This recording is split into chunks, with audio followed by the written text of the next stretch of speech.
요즘 애교 필살기로 이런 것도 되게 괜찮은 어떤 것 같은데. 거요? 대헷! 네. 연예인 불법 도박 검찰이 수사 결과를 공식 발표했는데요. 자, 정확한 베팅 X까지 낱낱이 공개했습니다. 스포츠 도박 사건의 수사 결과를 발표했습니다. 연예인 7명을 포함해 모두 31명을 사법 처리했습니다. 지난주 연예계를 발칵 뒤집었던 불법 도박 파문 검찰 수사 결과와 방송가에 불어닥친 후폭풍을 취재했습니다. 지난 14일 오후 서울 고등검찰청에 많은 취재진들이 몰렸습니다.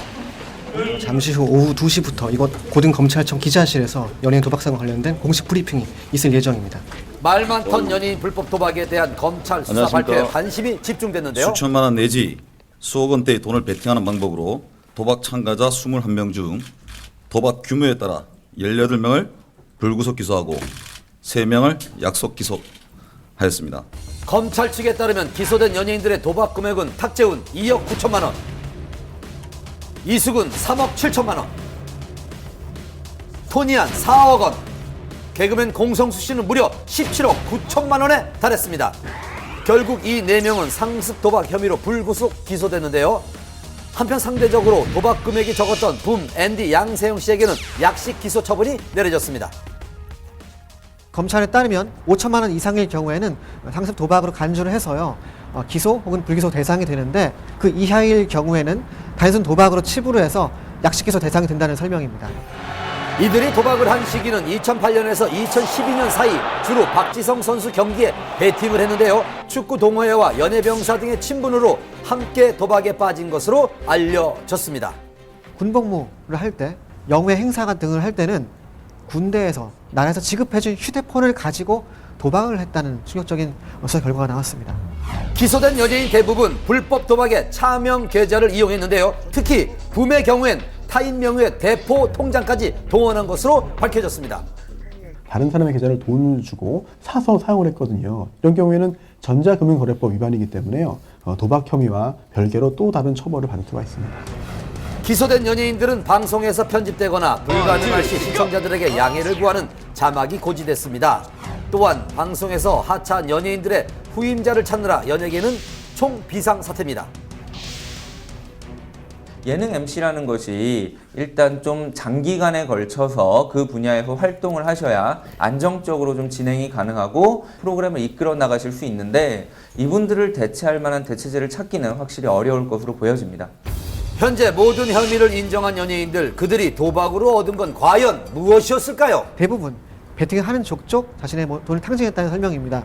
게다가요, 연예인들은 본인의 돈만 가지고 하는 것이 아니고 타인에게 돈을 빌려서 꾸어서 도박을 참여했다는 정황이 드러났다고 합니다.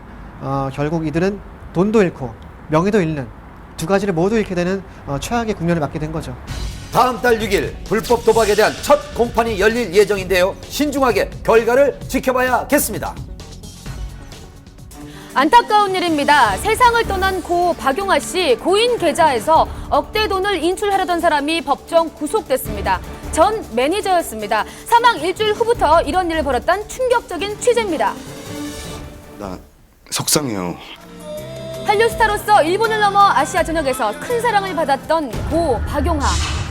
고인이 떠난 지 3년이 지난 지금 또다시 믿기 어려운 소식이 전해졌습니다. 고인을 두고 벌어진 전 매니저의 절도와 사기 혐의. 이 씨는 징역 8월에 실형을 선고받았습니다. 박용아 씨가 사망한 이후에 이 씨가 일본의 한 은행에 가서 예금돼 있던 전액 2억 원 상당의 금액을 인출하려다가 실패했습니다. 예금을 인출하려고 시도했던 거 말고도 그 고인의 회사에서 상당한 물량의 물품을 절취했다는 그런 절도죄 혐의도 받고 있습니다. 지난 2010년 고 박용아 씨의 장례식 내내 그 누구보다도 오열하며 슬픔에 잠긴 모습을 보인 전 매니저. 이제는 저 높은 하늘의 별이 되어서 늘 우리들 곁에서 반짝거릴 거라고. 항상 고인의 가장 가까이에 있던 그녀. 하지만 박용아 씨가 세상을 떠난 지 불과 일주일 만에 사건은 시작됐습니다. 고 박용아 씨의 명을 어렵게 만날 수 있었습니다.